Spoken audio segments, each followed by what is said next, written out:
everybody, welcome back to It's So Worth It, So Make It. I'm Claudia, and today I'm going to show you how to make Czech bread dumplings.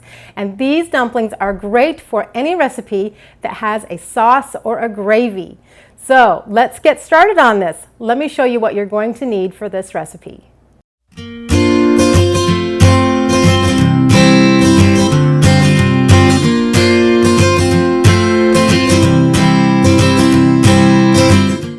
Great, now that we have all of our ingredients in front of us, let's get started. This is a really easy recipe and you don't even need a stand mixer to make it. You can totally mix this up in a bowl by hand or right on your countertop.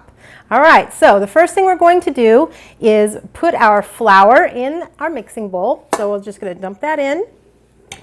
And I like to use instant yeast for my recipes because I don't like to wait around for the yeast to develop in the warm milk and sugar. You don't need to do that when you're using instant yeast. You just throw everything in and boom, it's done for you. So the flour's in. That was 5 cups of flour, and here's our half teaspoon of salt, just thrown right in there. And we have a tablespoon of sugar. And this is 1 package of instant yeast, or 2 1/4 teaspoons, right in. And then we have 2 eggs, which I'm going to beat lightly very quickly. And if you want to skip this step, by all means do that. We don't need to take extra time if we don't have it. All right, so now those will go in. And then the last thing is our 2 cups of warm milk. Make sure this isn't hot milk. It should be warm, about 110 degrees. We don't want to kill our yeast off. So in it goes, and we'll mix it. All right. So start your mixer or start kneading by hand, and when it's just a little bit sticky, you're going to be done if you're doing it by hand. In the mixer, go to the cleanup stage and I'll show you what that looks like.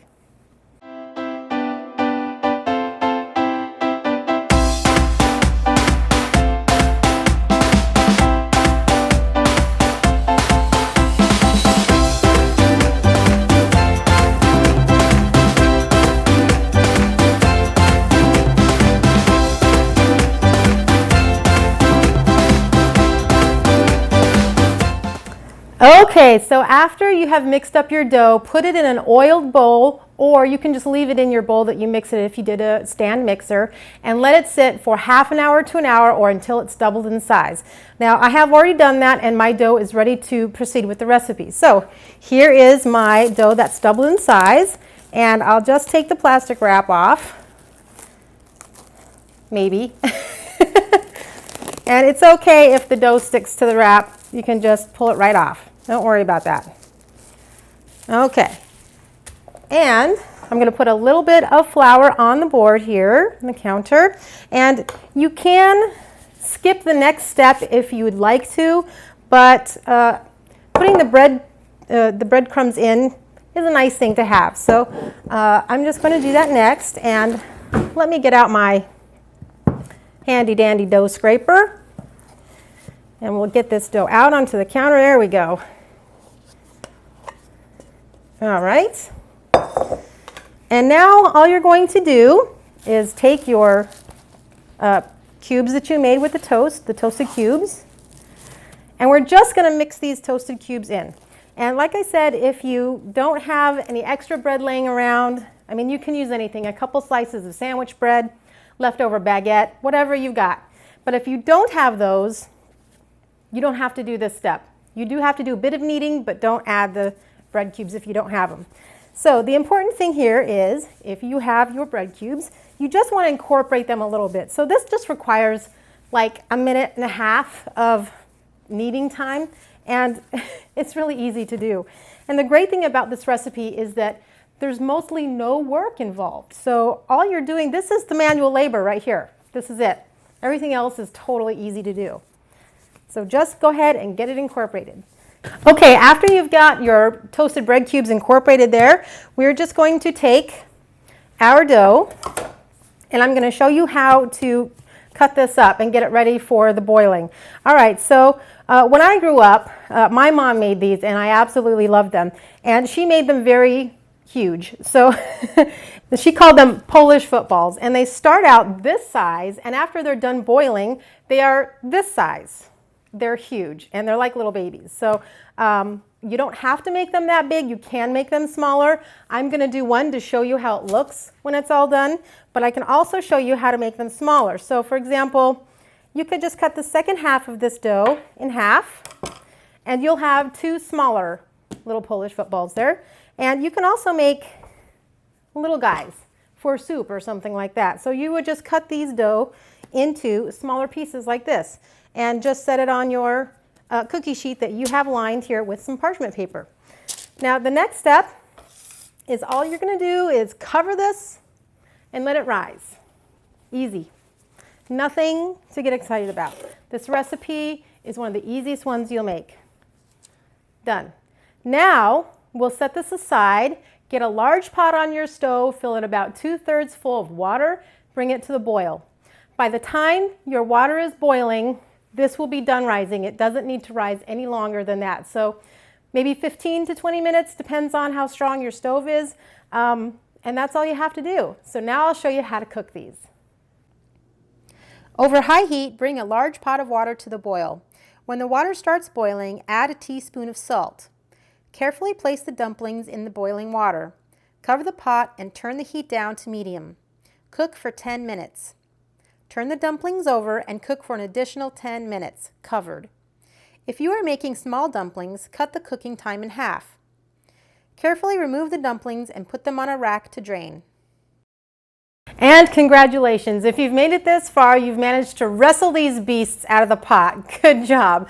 Now let me show you how to cut them and how to eat them.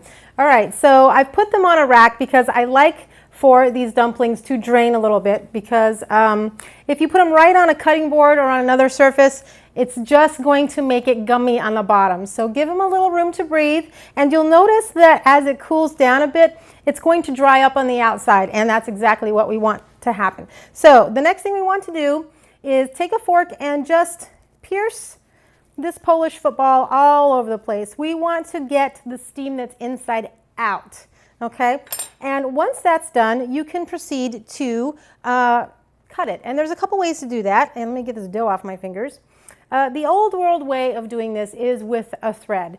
And you would just take a thread and slide it underneath and cross it over the top and pull through. And voila, you have made a slice. And it looks beautiful on the inside, and 20 minutes is the perfect time for this. Okay, I'll show you that one more time.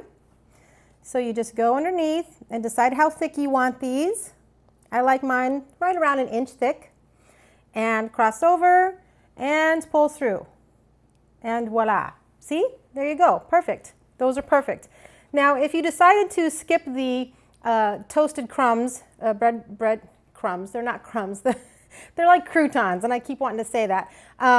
The toasted bread cubes, you would just not have these, pretty little flecks in there, and that's fine too. You don't have to have that. You can proceed with the recipe and exclude those. It's just fine. Perfect.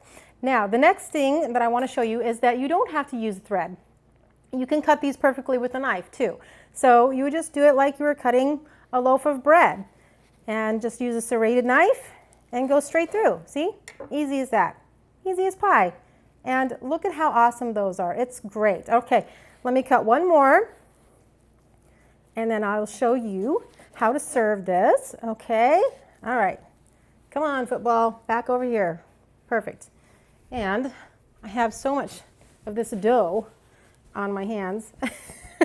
Now, if you are getting these out of the pot and it looks like a huge doughy mess and you are about to panic, don't panic. They're going to be a little bit gummy for a couple of minutes until they begin to dry out on the outside.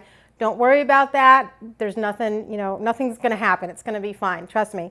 Okay, so the next thing we're going to do here is I'm just going to cut these in half, these slices in half, just like this. And I am going to have this with, I want to clean my board off a little bit. It's a little bit messy. Nobody said cooking wasn't a mess sometimes. Sometimes it is, no problem. All right, that's good. And I am going to show you how to serve this now. So you'll take your dumplings and just place them on the plate. And you can do it in some kind of fancy way if you want. This, however you want to do it is fine. I'm not the food police, so I'm not going to grade you on that. And this meal was one of my favorite things to eat growing up. My mom was Czech, as many of you know, and she made the most exquisite food, and I love this. And this is the stuffed peppers. And these stuffed peppers come with a sweet tomato sauce. And yes, sweet tomato sauce. Some of you might freak out at the idea of that, but let me tell you something. Don't knock it till you try it. It is excellent. So I'm going to take some of this sauce and just pour it over my dumplings and over my peppers. Oh my God, it looks so good. Let's just use it all because why not? All right. And why not a little bit of parsley just to make it pretty? Perfect. There we go. That's how it looks. Perfect. Now, the best part of the entire video, my favorite part of any video that I make, I get to taste and tell you how it is. And yes, I always use a huge knife like this when I eat because, again, why not?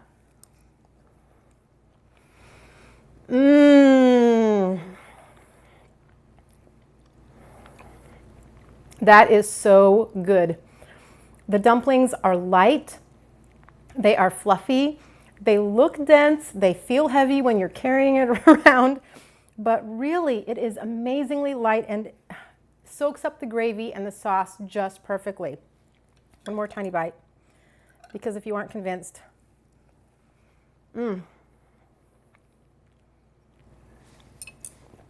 It's just the best. You can eat these with any kind of stew, any kind of meal that has a sauce or a gravy with it. It's great with goulash stews and all kinds of stuff like that. So it's so worth it, people. So make it. I hope you like this recipe. Come back again for next time. Who knows what I'll make? It'll be a big surprise. Thanks for watching. Please subscribe. Bye.